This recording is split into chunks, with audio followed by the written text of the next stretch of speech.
ना यदि घर में अगर कोनो मंदिर में महाराज जी निकल गए साहब तो लोग कहे कि नाग देवता हूँ पूजा करो। हाँ जल्दी दूध हलावा चढ़ाओ ले जा ये जल्दी क्योंकि घर में भेंटा गईले तब कैसे पूजा है बबुआ? लाठी से स्वागत हुई बोले लेगो ये बोलो ए बबुआ हमें कहाँ जोड़ के कहे कि हे सरकार आज हमारा राम प्रवेश भैया के द्वार पर आई मंगल के बारिश करिए मंगल के नाश करी ऐसे जयनाथ भैया हम तो कहब ना गणेश पूजा हो ये सब ससुराली वाले ऐसे कुछ कहब ना हम तो फोनों पर को हमें हितराम से हितराम है तनी हिसाबे किताब से का कहे बबुआ रे देखिए वो गाना गाते में 3 गोलाई पेश हुआ हर की भोला जी के बबुआ ये महाराज हर तब भोला जी के बबुआ अरे त गौरी के लला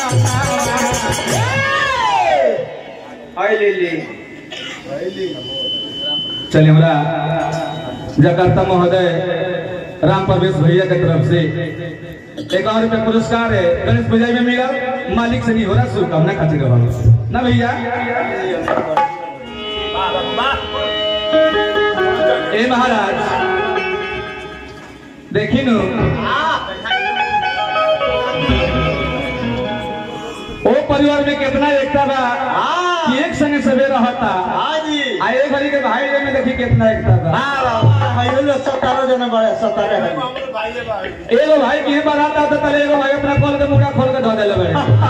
खोल के मुर्गा खोल के धो देले बड़े लोग कौन के काहे मुड़ा खोल देला बड़े काहे हो तो बरात आई उनका घोरे हां हमरा खोल के जाइए फाड़ दिए सो ऐसे ऐसे लोग बाबू बुआ बताइए करा लड़का का कहता अरे तब भोला जी के बबुआ है अरे तो गौरी के लला अरे तो सबसे पहले करत बानी रावण सुमीरा नामा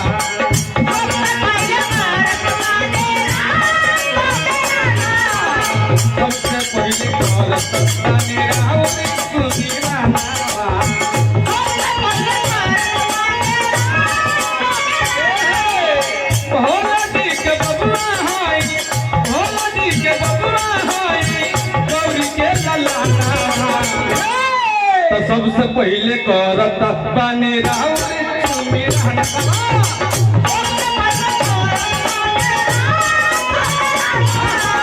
सबसे पहले करत बानी रावण सुमीरा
देखिए भैया सीटी घेती हॉर्न के सीटी रोड पर के गीटी बराबर होला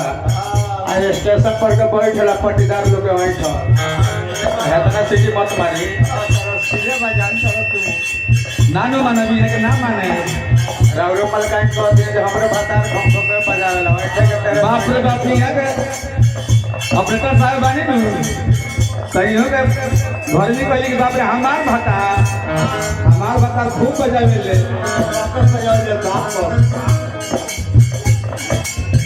लइका तो हटा कोई के बाबा से कहे पर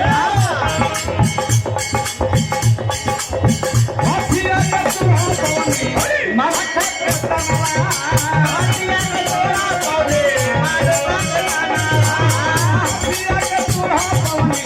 माथा के तनवा हाथिया के तोरा पवे माथा के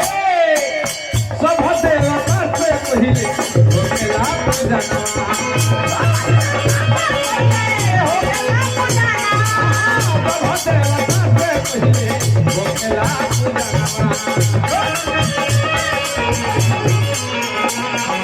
जनवा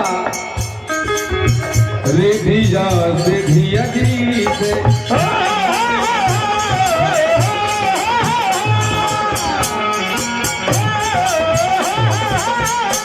देवता रिधिया सिधिया गीत रिधिया सिधिया गीत तुझे बोल लाना सबसे पहले करत बानी राउर तुम्ही